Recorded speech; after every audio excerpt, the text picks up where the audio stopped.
Voici le plan d'état des lieux d'un studio d'environ 28 mètres carrés. En entrant dans le studio, on retrouve sur la gauche un placard de rangement avec un ballon d'eau chaude suspendu. En poursuivant tout droit, on arrive dans la partie séjour du studio qui sert également de coin nuit. Et puis ici, dans le renfoncement, on a une kitchenette. Et enfin, on retrouve dans cette zone une salle de douche avec sa douche, un WC et un lavabo. Voici la première version d'aménagement que j'ai proposée aux clients. Tout d'abord, je viens disposer 2 morceaux de cloison avec une porte à galandage afin de séparer le coin nuit du reste de l'appartement. Je décide de disposer sur toute la longueur un claustrat vitré afin que le coin nuit bénéficie d'un maximum de lumière naturelle. Je dispose ensuite un lit double à proximité de ce claustrat et enfin j'intègre un linéaire de dressing à la place de la cuisine. En sortant du coin nuit à gauche, j'ai disposé un linéaire de dressing de rangement dans la continuité du placard d'entrée. On retrouve ensuite un linéaire de cuisine sur la gauche à proximité de la fenêtre. On a une colonne réfrigérateur et congélateur, un module avec plaque de cuisson double et enfin 2 modules qui peuvent accueillir l'évier. Un petit canapé vient prendre sa place en haut à droite. On retrouve un coin repas proche de la fenêtre et un meuble bas télé qui vient dans la continuité du dressing.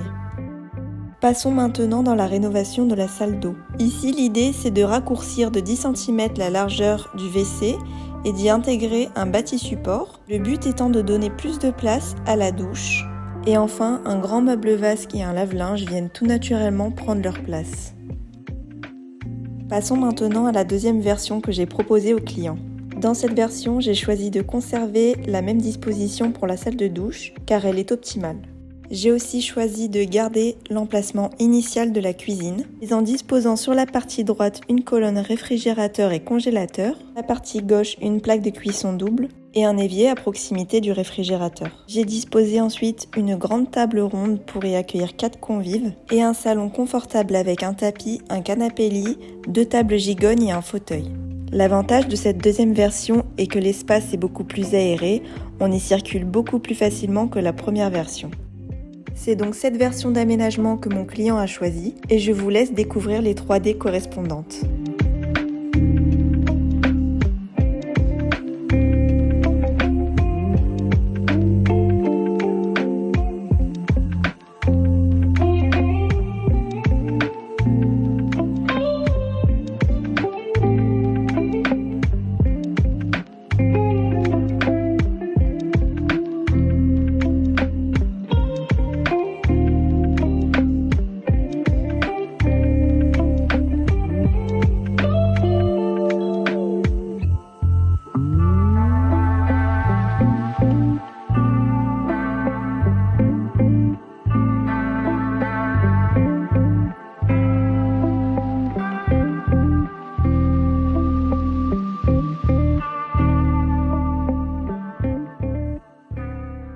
Voilà, n'hésitez pas à me dire en commentaire ce que vous avez pensé de ces 2 versions d'aménagement et moi je vous dis à très bientôt.